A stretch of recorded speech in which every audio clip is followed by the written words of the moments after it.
Bismillahirrahmanirrahim. Assalamualaikum warahmatullahi wabarakatuh. Alhamdulillahirabbil alamin. Alladzi najahadu fina lanahdiyannahum subulana wa innallaha lama'al muhsinin. Asyhadu an la ilaha illallah wahdahu la syarikalah. Lahul mulku wa lahul hamdu yuhyi wa yumit wa huwa ala kulli syai'in qadir. Pemirsa rahimakumullah, kita masih harus pandai bersyukur kepada Allah atas semua nikmat yang sudah Allah berikan kepada kita. Lebih-lebih di pertengahan bulan suci Ramadan saat ini, kita masih bisa melaksanakan berbagai kewajiban di bulan suci Ramadan ini dalam rangka meningkatkan kualitas iman kita, amal ibadah kita, dan kesalehan kita, khususnya di bulan suci Ramadan ini. Pemirsa yang dirahmati oleh Allah, bulan Ramadan itu banyak disebutkan sebagai bulan Al-Quran, karena begitu banyaknya keagungan di dalam Al-Quran itu. Para ulama, dari ulama salaf sampai kholaf, menyatakan berbagai ragam keutamaan dan keagungan Al-Quran itu bisa dipelajari oleh siapapun umat manusia, khususnya umat yang beriman. Keagungan Al-Quran itu, ma'asyiral muslimin rahimakumullah, di tengah-tengah bulan suci Ramadan bagi umat yang beriman menjadi penting untuk kita selalu renungkan, agar kita semakin mendekatkan diri kepada Allah dengan penuh dengan keyakinan bahwa Al-Quran itu adalah likulli salih, likulli zaman wa makan. Quran itu akan selalu mampu menjaga validitas keistimewaannya, dan Quran itu akan selalu mampu menjembatani berbagai macam perkembangan kehidupan zaman ini. Pemirsa yang dirahmati oleh Allah, Al-Quran yang begitu istimewa itu, banyak ulama menyebutkan turun di bulan Ramadan, tepatnya tanggal 17 Ramadan. Ketika itu Nabi SAW sedang melakukan tahannus di Gua Hira, melakukan kontemplasi, melakukan perenungan mendalam, mengamati sosok kehidupan masyarakat Jazirah Arab waktu itu. Ketika di Gua Hira itulah malaikat Jibril atas perintah Allah mendatangi Rasul Muhammad SAW. Apa yang dilakukan Jibril ketika mendatangi Rasul itu? Jibril yang pertama kali kemudian bertanya kepada Rasulullah, "Ya Rasul Allah, bacalah." Lalu Rasul menjawab dengan ma ana biqori. Apa yang harus aku baca ya Jibril? Aku ini tidak bisa baca, aku ini nggak bisa nulis. Kok aku disuruh baca itu? Lalu pada saat itu Jibril memeluk Rasulullah. Diulangi lagi, "Iqra ya Muhammad, baca ya Muhammad." Rasul Muhammad menjawab lagi, "Ma ana biqori, apa yang harus aku baca?" Begitu juga sampai yang ketiga, "Iqra ya Muhammad." Muhammad tetap menyatakan ma ana biqori. Lantas Jibril memeluk Rasulullah erat-erat, bahkan dalam sirah nabawiyah disebutkan Rasul sampai mengalami sesak nafas saking hebatnya pelukan malaikat Jibril alaihissalam. Begitu Rasul dilepas pelukannya oleh malaikat Jibril, Rasul kemudian bernafas lega kembali. Lantas Jibril memberikan wahyu pada Rasul Muhammad SAW yang terkenal di dalam surat Al-Alaq 1-5 itu. Iqra bismi rabbikal ladzi khalaq, khalaqal insana min 'alaq, Iqra wa rabbukal akram, alladzi 'allama bil qalam, 'allamal insana ma lam ya'lam. Rasul Muhammad disuruh membaca dengan nama Allah itu, yang diakhiri dengan ilmunya Allah yang begitu luas itu hanya bisa ditulis dengan al-qalam, dengan pena. Maka seluruh mushaf Al-Quran itu atas perintah Allah melalui perantara malaikat Jibril tadi, semuanya bisa dituliskan, seluruh mushaf Al-Quran itu.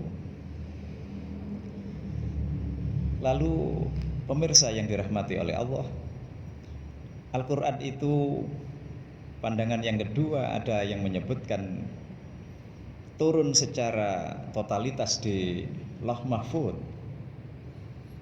Itu persepsi itu yang kedua, dari Lauh Mahfuz itu Al-Quran kemudian turun ke Baitul Izzah atau yang dikenal dengan istilah langit dunia ini. Itu semuanya adalah proses dari keagungan dan ketinggian Al-Quran itu sendiri, yang Allah menyatakan di dalam surat Al-Qadr ayat yang pertama, inna anzalnahu fi lailatul qadr. Sungguhnya Al-Quran itu turun pertama kalinya memang di malam Lailatul Qadar, sehingga hampir semua ulama salaf dan bahkan khalaf itu juga sepakat sependapat bahwa turunnya Al-Quran semuanya adalah di bulan Ramadan. Diperkuat lagi oleh Allah dalam surat Ad-Dukhan ayat yang ketiga, inna anzalnahu fi lailatin mubarakah. Sesungguhnya Al-Quran itu turun di malam yang penuh berkah. Para mufassir menyebutkan itu terjadi di bulan Ramadan. Pemirsa yang dirahmati oleh Allah, Al-Quran yang begitu luar biasa itu, luar biasa keagungannya itu juga Rasul pernah menyampaikan kepada para sahabatnya. Itu yang tercatat dalam sebuah hadis Rawahul Bukhari dari Ibnu Abbas. Hadisnya menyatakan an Ibnu Abbas qala, dari Ibnu Abbas berkata, Ibnu Abbas berkata, karena Rasulullah Shallallahu Alaihi Wasallam ajwadan nas, bahwa Rasulullah Shallallahu Alaihi Wasallam itu adalah sebaik-baik manusia. Wa kana ajwaduha yakunu fi Ramadan. Kebaikan Rasulullah itu terutama nampak ketika bulan suci Ramadan. Khina yalqahu Jibril, ketika itu Jibril mendatangi Rasul sallallahu alaihi wasallam, yalqahu fi kulli lailatin min Ramadan.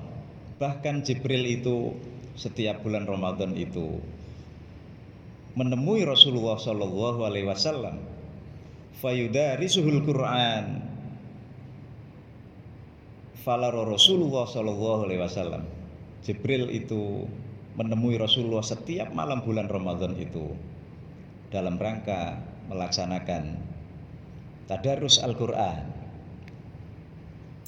Ajwadul bil khairi, kebaikan Rasulullah itu terutama di bulan Ramadan itu minar rihil mursalah, kebaikannya itu bahkan lebih banyak dari angin yang berhembus.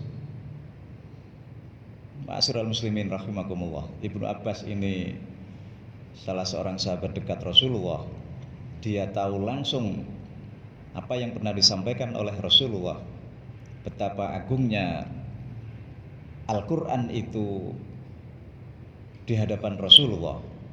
Sampai-sampai setiap malam bulan Ramadan, malaikat Jibril itu selalu menemani Rasulullah, untuk melakukan tadarus Al-Quran.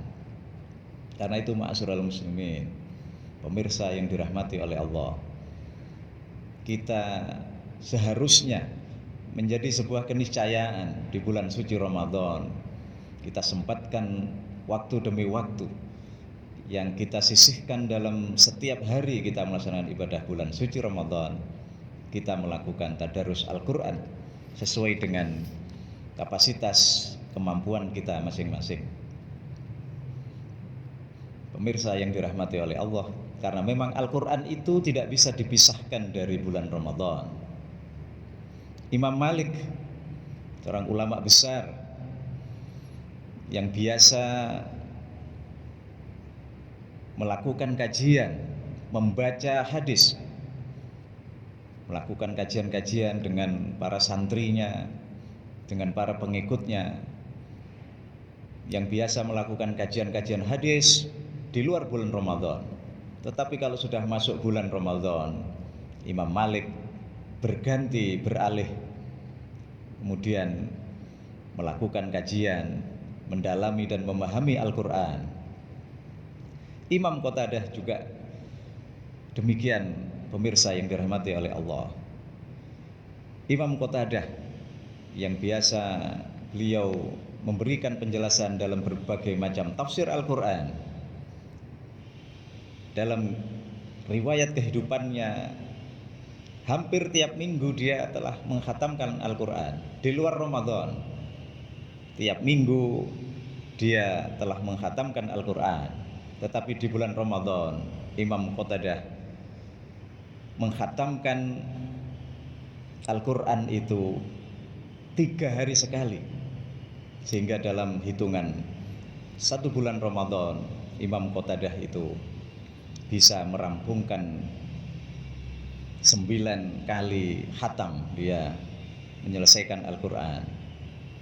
Riwayat yang lain juga menyebutkan Imam Asy-Syafi'i, dia mengkhatamkan Al-Quran itu dalam 62 kali di bulan Ramadan. Imam Syafi'i bisa 62 kali khatam Al-Quran di bulan Ramadan. Lalu bagaimana dengan kita? Syukur-syukur kita 1 Ramadan bisa khatam 1 kali, itu pun sudah luar biasa, pemirsa yang dirahmati oleh Allah. Lalu yang terakhir, sebagai kisah teladan, pemirsa yang dirahmati oleh Allah, Ibnu Asakir Al-Hafidh, dia itu khatam Al-Quran tiap Jumat di luar bulan suci Ramadan. Tapi di bulan suci Ramadan, dia setiap malam bisa menghatamkan Al-Quran. Subhanallah, itulah kehebatan dari Al-Quran yang turun kepada Rasulullah dengan cara berangsur-angsur, dengan kodifikasi Al-Quran yang sudah sangat lengkap itu. Kemudian itu menjadi keagungan dan mukjizat terbesar yang pernah dialami oleh Rasulullah Muhammad sallallahu alaihi wasallam.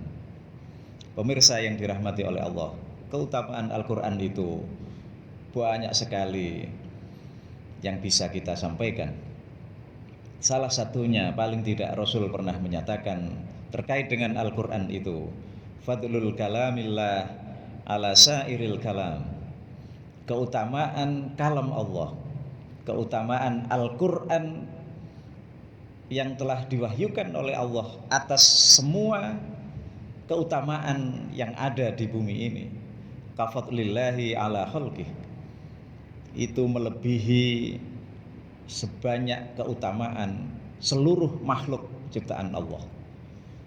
Ma'asyiral muslimin rahimakumullah, hadis ini dengan gamblang Rasul menyatakan tidak ada keutamaan yang maha besar di alam semesta ini selain keutamaan Al-Quran, dan keutamaan Al-Quran itu sama banyaknya dengan keutamaan semua makhluk ciptaan Allah.